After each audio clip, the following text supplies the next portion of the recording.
Ahojte, volám sa David, som zamestnancom Trigon Slovakia a dneska si ukážeme, ktorú výtyčku vybrať. Máme tu celokarbónovú a polokarbónu. V oboch prípadoch sa bavíme o výtyčkách určené na mapovacie práce s GNSS príjimačom alebo s totálnou stanicou. Hlavným rozdielom medzi výtyčkami je spôsob, ktorým nastavíme výšku, to znamená v tomto prípade máme skrutky a máme centimetrové čítanie na výtyčke, to znamená výšku si vieme ľubovoľne upraviť po centimetri.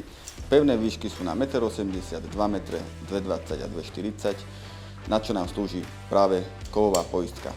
Pri karbónovej výtyčke nemáme centimetrové čítanie, ale máme totiž to pevnú výšku a to v 1,80 m, 2 m a 2,20. V oboch prípadoch sa bavíme o rovnakej hmotnosti výtyčky. Ešte malý rozdiel je v uchytení libely, nakoľko tu je vstavaná libela spolu so skrutkou.